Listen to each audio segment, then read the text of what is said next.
You're listening to the Murder Speaks podcast, the show that spills the tea about true crime. Here's your host, Wendy Hinbest.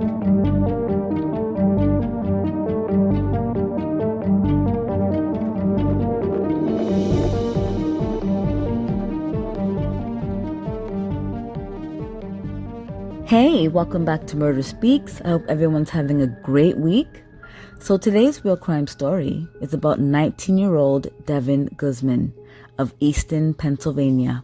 June 15th, 2000, Devon's two friends, Michelle Hetzel and Kiri Renner, found her dead in the back of her car. There's a body in a car and the individual is not moving. And has no signs of life. No signs of life. Gotta come down and bring some photographic equipment. On my way. Her throat was cut, and she had cuts and bruises on her body. She was covered with a green jacket. The car mat was missing, but there was not a lot of blood present in the car, which suggests she wasn't killed in the car. Kiri, Devon, and Michelle were high school friends, and Kiri and Devon were dating and lived together. The last time Kiri saw Devon, they were having a fight. Devon said she was going to go and see Michelle. Hours later, Michelle called Kiri to say Devon never arrived. The police talked to each of the girls separately. Michelle tells police that Kiri's and Devon's fights were bad. The last time they fought, Devon ended up with a cut on her hand. Neighbors heard a lot of screaming. The police searched the apartment and found blood in the shower, and the apartment was a mess. The car mat from Devon's car was in the shower, and when the police sprayed the shower with luminol, there was blood in the shower. So the police questioned Kiri. She tells them the car mat was in the shower to clean it, and that the blood found in the shower was caused by their menstrual cycles. She tells police to talk to Michelle because she and Devon were having an affair. The police find out that Devon went on a secret trip with Michelle before she died. They went to Puerto Rico and exchanged rings, and Michelle paid for the trip. At some point, they began to argue because Michelle was upset about the fact Devon hadn't moved out of Kiri's place, and she had no intention of doing that. When they got home, Devon went back to the apartment where she lives with Kiri. Devon told Kiri that she broke up with Michelle and gave her back the ring she gave to her. Devon and Kiri began to fight physically, and while they were fighting, Devon received a series of pages from Michelle. Devon called her back and spoke to Michelle's husband, Brandon. Apparently, Kiri could hear Brandon on the phone and also heard Michelle screaming in the background. After Devon hangs up, she tells Kiri that Michelle is sick and needs her attention.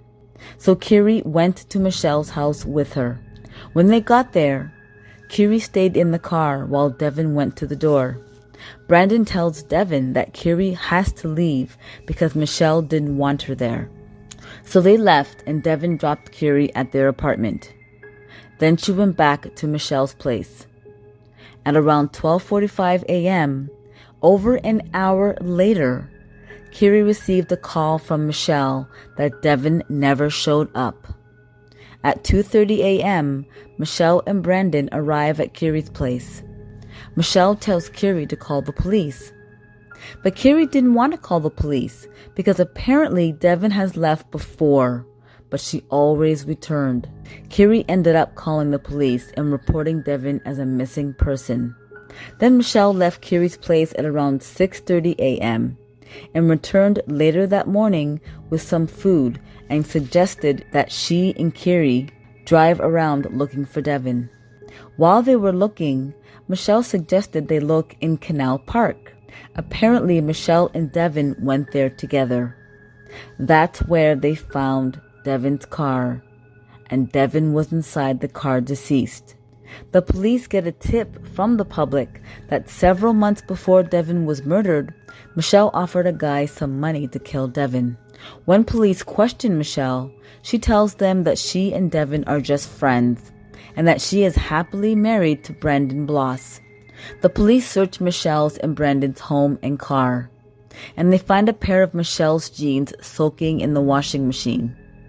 The water tested positive for blood. In the trunk, they find 2 pairs of rubber gloves and Brandon's t-shirt and a pair of jeans with blood on it. That's consistent with Devon's blood. When the police searched Devon's car, they found Michelle's hairs on the green jacket that was covering Devon. Police seized phone records and found out there were several calls made to Devon's pager from Michelle's residence, and all of the pages had been deleted. The police searched their trash and found bandages, and one of them had a bite mark. It turns out it was a human bite, and it was consistent with Devon's dental records. Brandon found out that his wife Michelle was in a relationship with Devon and was angry about it. And Michelle was angry because Devon went back home to Kiri. After Devon dropped Kiri off at the apartment and went back to Michelle's home alone, she and Michelle started arguing, and Devon bit Brandon when he tried to intervene. Then Michelle grabbed a knife and killed her. Apparently, Michelle admitted to Kara Judd that she killed Devon. Kara Judd is a woman who dated one of Brandon's sisters. Michelle and Brandon were charged with first-degree murder, and they were tried jointly. They were found guilty of first-degree murder and sentenced to life in prison. Well, thank you so much for joining me on this week's true crime story. If you like it, please share it. Sharing is caring. And if you are a true crime addict like me, check out my store, crystalkiss.com. That's Crystal with a K for some murder merch. Start killing it with Crystal Kiss murder merch. Free shipping on all orders. And you can use discount code MURDER15, that's MURDER15, and save 15% off your entire order. Check out my YouTube channel, Crystal Kiss, for more real crime stories. And check out my other YouTube channel, Wendy Boo, where I like to play games like a Roblox and Among Us. And check out my brand new YouTube channel, Puppy Planet, a vlog about all of our puppies. Don't forget to subscribe. Join me again on Murder Speaks. Thanks for listening. Bye.